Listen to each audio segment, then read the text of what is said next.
tentang nasab Ba'lawi,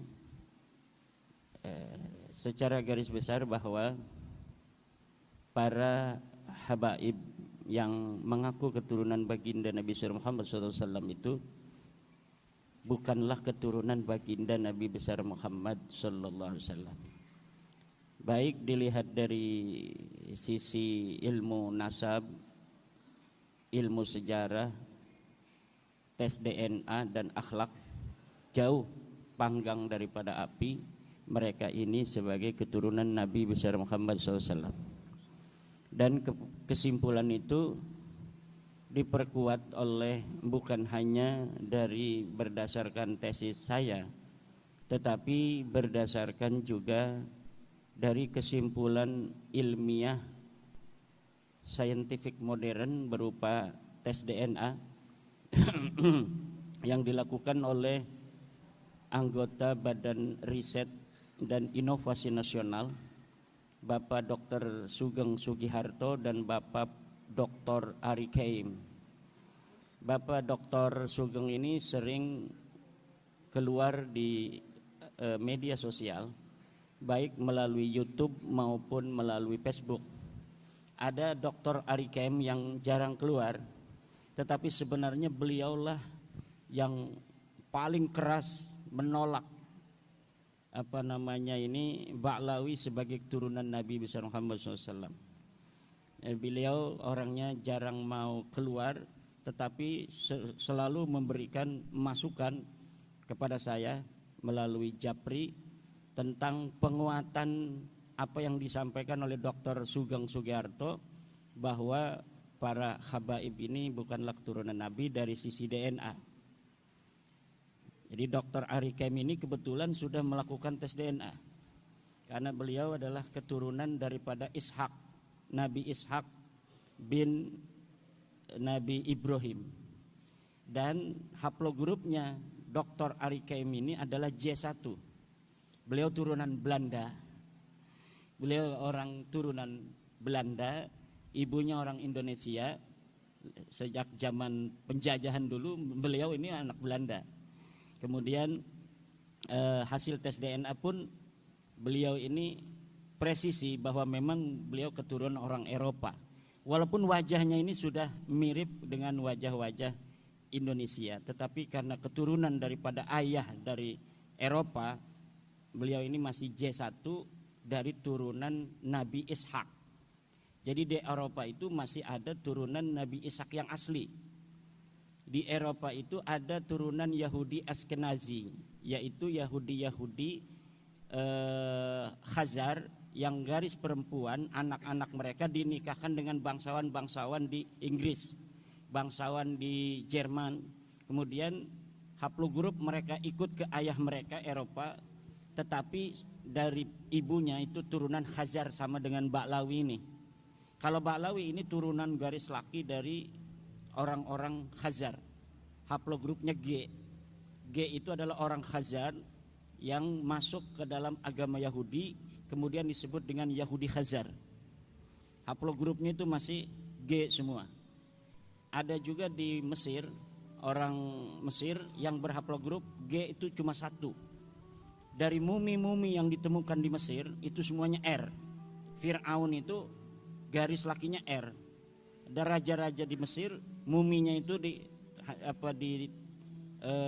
tes DNA itu hasilnya R. Tapi ada satu makam yang lebih besar, makamnya lebih cantik, lebih indah. Itu haplogrupnya beda. Ini aneh para peneliti. Kok haplogrupnya G ini?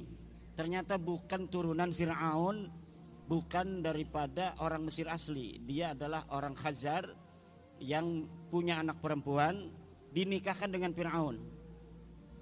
Kemudian anaknya itu, anaknya daripada anak perempuannya Yuya, namanya Yuya. Yuya punya anak perempuan, dinikahkan dengan Fir'aun. Kemudian dia bergelar the father of God, ayah dari Tuhan. Karena apa? Mantunya dia ini Tuhan. Fir'aun itu kan, ana rabbukumul a'la, dan dia mengaku sebagai the father of God. Nah, saya pernah nanya sama Dr. Sugeng, Pak Dokter, Coba ini dari Ba'lawi ini hasil G ini kan sama tuh dengan Yuya. Apakah ini jalur ponakan apa lurus? Jadi uji di komputer ini kayaknya lurus Kiai katanya. Lah itu dari sisi DNA. Kalau dari sisi ilmu nasab itu berdasarkan kitab-kitab yang ada di abad ke-5, ke-6, ke-7 itu kan sudah ada kitab. Jadi kitab nasab di abad ke-5 Hijriah. Ketika Alwi itu katanya wafat tahun 400 Hijriah, itu sudah ada kitab nasab yang ditulis namanya Tahdhibul Ansab karya Al-Ubaidili. Kemudian Al-Majdi di abad ke-5 itu karangan Al-Umari. Kemudian ada Muntaqilatut Talibiyah karya daripada siapa itu Muntaqilatut Talibiyah. Itu tidak ada nama Ubaid disebut sebagai anak daripada Ahmad bin Isa. Kemudian pada abad ke-6 ada kitab yang disebut dengan kitab Asy-Syajarah Al-Mubarakah. Sama juga tidak ada nama Ubaid disebutkan sebagai anak Ahmad bin Isa. Ahmad bin Isanya ada, disebutkan anak-anaknya, tapi tidak ada disebut Ubaid punya ayah nama Ahmad bin Isa dan ditulis sebagai turun Nabi, tidak ada. Di abad ke-7 ada kitab Al-Fakhri. Di abad ke-7 juga ada kitab Al-Asili. Ada abad ke-8 kitab As-Sabatul Musan. Abad 9 kitab Umdatut Talib. Itu tidak ada semuanya itu yang menyebut Ubaid itu adalah anak daripada Ahmad bin Isa. Lalu kapan mereka itu mengaku sebagai turun Nabi? Ya di abad 9. Ada seorang Ba'lawi namanya Ali bin Abu Bakar As-Sakran. Dia menulis sebuah kitab namanya Al-Burqatul Musyiqah. Lalu dia menuliskan silsilahnya sampai ke Rasulullah melalui Ahmad bin Isa itu. Jadi tertolak di situ. Tertolak karena tidak berdasarkan kesamaan data antara yang diakui dan yang telah dicatat oleh para ulama di abad sebelumnya.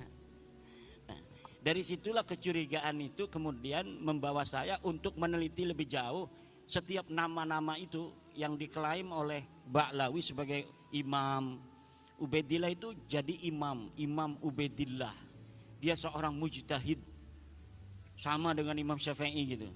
Saya cari di hari hidupnya Ubaidillah, yaitu 383 Hijriah dia wafat.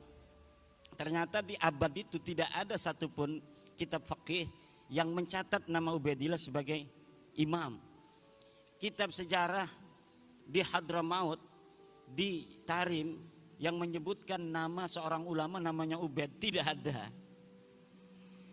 Tidak ada sama sekali. Baik Ubaid maupun anaknya Alwi yang katanya seorang muhaddis, perawi hadis, tidak ada disebutin. Alwi punya anak namanya Muhammad, tidak ada, ini orang fiktif semua. Muhammad punya anak namanya Alwi, fiktif juga, nggak ada orangnya itu. Alwi punya anak namanya Ali Qoli Qasam, nggak ada orangnya itu. Sejarahnya ditulis itu pada abad 10-11 dengan begitu tinggi beserta keramat-keramatnya, tidak terverifikasi di dalam kitab-kitab di mana dia hidup. Berbeda dengan Syekh Abdul Qadir Al-Jailani. Syekh Abdul Qadir Al-Jailani ada di abad ke-6. Itu kitab abad ke-6 mencatat orang yang hidupnya bareng bahwa di Baghdad ada seorang Ibnul Jauzi. Ibnul Jauzi itu satu masa dengan Syekh Abdul Qadir Jailani. Itu Ibnul Jauzi menulis kitab, dia mencatat nama Syekh Abdul Qadir Jailani, seorang ulama besar, pengarang kitab. Kemudian dia ahli dalam bidang ilmu tasawuf. Toharat karamatuhu alal mala, keramat-keramatnya muncul di hadapan orang. Itu dicatat. Itu bukti bahwa sosok ini ada.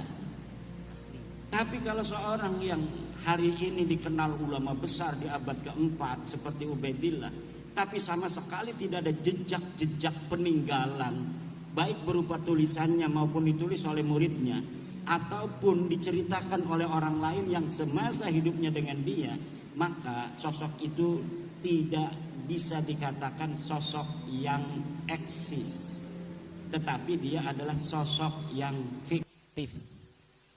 Seseorang yang namanya diciptakan, sejarahnya kemudian dibangun untuk diatribusikan sebagai leluhur mereka. Padahal pada masanya nggak ada orangnya dengan kesejarahan yang seperti disebutkan pada abad ke-11, ke-12, ke-13 Hijriah itu.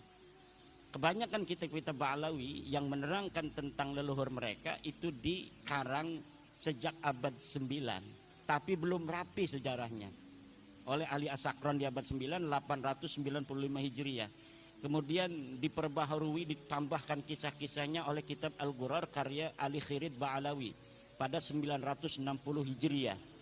Kemudian ditambah lagi lebih sempurna sejarahnya itu, jadilah Faqih Muqaddam itu di dalam kitab Al-Masra'ur Rawi abad 11. Nanti di abad 12 ngarang lagi lebih hebat lagi keramat-keramatnya sampai Mi'raj segala macam itu. Itu semakin lama semakin dibikin-bikin sejarahnya yang glorifikasinya lebih tinggi dari sebelumnya. Nah, kenapa kita bisa mengatakan seyakin-yakinnya mereka palsu? Karena glorifikasi itu. Jadi karena mereka rajin menciptakan sejarah sendiri yang tidak sesuai dengan sejarah masa lalu, akhirnya kita mudah memverifikasinya. Karena orang yang membuat sejarah di hari ini misalnya, saya mengaku berguru kepada Kiai Sahal, sementara orang-orang yang ada di Kiai Sahal kan tidak sendirian, ada murid-muridnya Kiai Sahal. Nanti muridnya ditanya, apa betul ada seorang nama Imaduddin muridnya Kiai Sahal? Oh, tidak ada. Karena apa? Seseorang tidak akan berdiri sendirian. Misalnya lagi, Bapak ngaku-ngaku 2024 sebagai anggota PWI pengurus Kabupaten Purbalingga. Kan ada SK-nya. Dia bikin tuh SK-nya, dihapus nama satu orang, dimasukin nama dia. Akhirnya pas diverifikasi di pengadilan, mana kamu ngaku-ngaku anggota pengurus PWI ke Kabupaten Purbalingga? Ini, bener ada kopnya, ada tanda tangannya, Kiai Haji Dr. Abbas Bili Yahsi MA, ya kan? Pas coba yang lain diambil juga 3, sama tanda tangannya sama, kopnya sama, tanggalnya sama, tapi ini mah namanya Jainuddin, pas ini mah Baklawi namanya. Karena yang merubah si Baklawi sendiri. Coba yang lain lagi, yang SK-nya yang sama, ternyata memang ini beda sendirian. Ditetapkanlah yang beda sendirian ini nama Baklawi ini palsu. Karena apa? Sejarah tidak pernah lahir sendirian. Dia akan terkait dengan orang-orang lain. Dan cara itulah yang saya dapatkan untuk mengetahui kebohongan-kebohongan sejarah Baklawi dengan memuqabalah antara satu kitab dengan kitab yang lainnya, satu manuskrip dengan manuskrip lainnya, kesejarahan yang mereka ciptakan, kemudian dapat terverifikasi kedustaannya karena ada kesaksian kitab-kitab yang lain yang tidak menyebutkan nama yang disebutkan oleh Baklawi ini. Contoh, sebentar lagi, Muhammad Sohib Mirbat. Katanya dia ulama besar yang ada di Mirbat. Dia guru dari Imam Al-Qal'i. Saya cari Imam Qal'i ini siapa? Ulama besar. Disebutkan di dalam tulisan orang lain, Imam Qal'i ini adalah ulama paling besar di Mirbat. Siapa gurunya? Tidak ada gurunya disebut Muhammad Sohib Mirbat. Dan dia menyebutkan nama-nama gurunya, disebutkan nama-nama muridnya. Tidak ada orang yang namanya Muhammad Sohib Mirbat disebut, baik sebagai guru, sebagai murid, atau sebagai sahabat. Saya cari seluruh kitabnya itu yang ada di abad ke-6, ke-7, nggak ada yang menyebutkan seorang di Mirbat, ada yang namanya Muhammad bin Ali Sohib Mirbat. Jadi besarnya nama Muhammad Sohib Mirbat di abad 11-12 itu yang ditulis dalam kitab Baklawi tidak terverifikasi di masanya. Karena kitab yang ditulis di masa itu sudah banyak. Dan sama sekali di Difar tidak ada ulama yang bernama Muhammad bin Ali Sohib Mirbat. Bahkan nama Sohib Mirbat terverifikasi nama orang lain.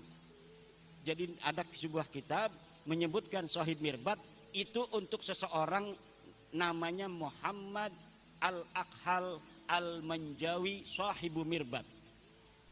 Jadi Ahmad bin Muhammad Al-Akhal Sohib Mirbat.